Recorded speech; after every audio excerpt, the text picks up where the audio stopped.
Hello friends, स्वागत है आपका जेके स्टडी आईक्यू में। आज पढ़ाने वाले हम एनसीईआरटी और एनसीईआरटी का सार संग्रह पढ़ा रहे हैं।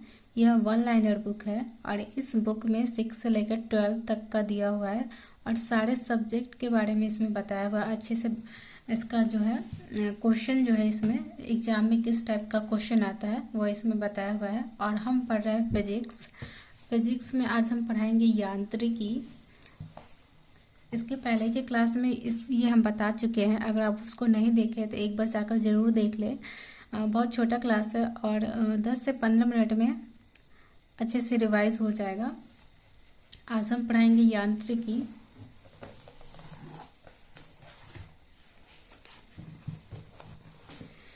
ठीक है, आज पढ़ाएंगे यांत्रिकी और यांत्रिकी में है सबसे पहला सवाल, प्रक्षेप गति को दीर्घतम प्रास प्राप्त करने के लिए अधिकतम कितने कोण की आवश्यकता होगी? तो 45 डिग्री। मनुष्य जब नदी के किनारे नाव से बाहर कूदता है तब नाव पीछे की ओर क्रिया प्रतिक्रिया के कारण हटती है। संवेग परिवर्तन की दर किसके बराबर होती है? बल के बराबर। न्यूटन का प्रथम नियम किसे परिभाषित करता है? तो न्यूटन का जो प्रथम नियम है वह जड़त्व के नियम का परिभाषित करता है। यह प्रक्षालन मशीन यानी कि वॉशिंग मशीन का कार्य किस सिद्धांत पर आधारित है? तो अपकेंद्रीय बल के सिद्धांत पर आधारित है। सड़क पर चलने की अपेक्षा बर्फ पर चलना कठिन क्यों होता है? क्योंकि बर्फ सड़क को अपेक्षा मतलब जो बर्फ है वह सड़क की अपेक्षा जो है घर्षण कम होता है, इसलिए यहाँ पे न्यूटन का नियम दिया हुआ है। तीनों नियम को हम बताएंगे अभी। गति का प्रथम नियम, यदि कोई पिंड विराम अवस्था में है तो वह तब तक उसी अवस्था में रहेगा जब तक उस पर कोई बाह्य बल न आरोपित किया जाए। जैसे एग्जाम्पल है, चलती गाड़ी के रुकने पर उसमें बैठे यात्रियों का आगे की ओर झुकना। उसके बाद है पेड़ से फल टूटकर नीचे गिरना, कपड़े को हाथ में पकड़कर डंडे से पीटना और उसका जो धूल का उसको झाड़ना। ये सब क्या है? प्रथम नियम है। दूसरा नियम है, किसी वस्तु के संवेग परिवर्तन की दर उस पर लगाए गए बल के समानुपाती होती है तथा संवेग परिवर्तन की दिशा बल के अनुदिश होती है। जैसे गेंद पकड़ते समय खिलाड़ी अपने हाथ को पीछे की ओर खींचता है। ठीक है। तीसरा नियम है, प्रत्येक क्रिया के बराबर और विपरीत दिशा में प्रतिक्रिया होती है, इसलिए गति के तृतीय नियम को क्रिया प्रतिक्रिया का नियम भी कहते हैं। जिसे यहाँ दिया हुआ था कि जब नाव से बाहर की ओर कूदता है तब वह नाव पीछे की ओर क्रिया प्रतिक्रिया के कारण हटती है। ठीक है। उसके बाद है यहाँ पे ऊर्जा संरक्षण का क्या आशय है?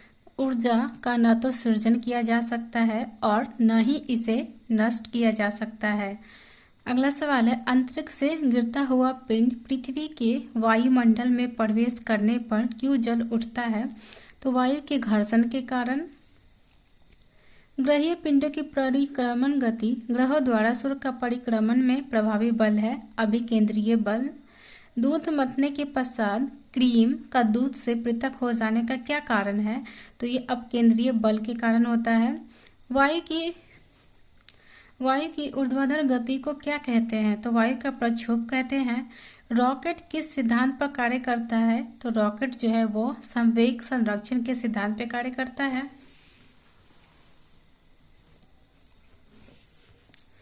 किसी पिंड के संवेग और वेग के अनुपात में प्राप्त मान क्या कहलाता है? तो द्रव्यमान कहलाता है। त्वरण ज्ञात करने का सूत्र क्या है? भले ही वन लाइनर का बुक है लेकिन इसमें से ज़्यादा सवाल हर एग्जाम में पूछ लिया जाता है। आप पहले के क्वेश्चन पेपर को उठाकर देखिए, हर एक चैप्टर से 1-2 सवाल जरूर मिल जाएगा। ठीक है, इसको बस सुन लेने से भी ये याद हो जाएगा क्योंकि एनसीईआरटी के बुक से यह क्वेश्चन बना के दिया हुआ है। उसके बाद है तेल में असंत त्वरण ज्ञात करने का सूत्र क्या है? तो A=V-U/T, जहाँ A क्या है? त्वरण है, B अंतिम वेग है और U जो है प्रारंभिक वेग है, T क्या है? समय है। तेल से असंत भरा हुआ टैंकर समतल सड़क पर एक समान त्वरण से जा रहा है। तेल का मुक्त पृष्ठ क्या होगा, तो क्या हो जाएगा उसका परवलयी वर्गाकार हो जाएगा। एक समान वृत्तीय गति पर त्वरण क्या करता है, एक समान रहता है। किसकी उपस्थिति के कारण ब्लैक बोर्ड तथा कागज पर लिखना संभव है, तो घर्षण के कारण। सरल आवर्त गति के दोलन में किसकी आवश्यकता होती है, तो प्रत्यास्थता एवं जड़त्व दोनों की आवश्यकता होती है। कमानी तुला के सिद्धांत पर कार्य करता है, तो हुक के नियम पर कार्य करता है। जब एक कार की गति दोगुनी कर दी जाती है तब उसको उतनी ही दूरी में रोकने के लिए ब्रेक बल कितना लगाना पड़ेगा, तो 4 गुना लगाना पड़ेगा। जेट इंजन जो है किस सिद्धांत पे काम करता है, तो ये रैखिक संवेग संरक्षण के सिद्धांत पे काम करता है। उसके बाद यहाँ दिया है उत्तोलक के बारे में, प्रथम श्रेणी के उत्तोलक, द्वितीय और तृतीय। ठीक है, तो प्रथम श्रेणी में कौन कौन सा उत्तोलक आता है, तो वह होगा कैंची, हैंड पंप, साधारण तुला, प्लास। द्वितीय श्रेणी के उत्तोलक है सरौता, नींबू निचोड़ने की मशीन, और बस यही है सरौता, नींबू निचोड़ने की वाली मशीन। तृतीय श्रेणी के उत्तोलक है स्टेपलर, चिमटा, मनुष्य का हाथ।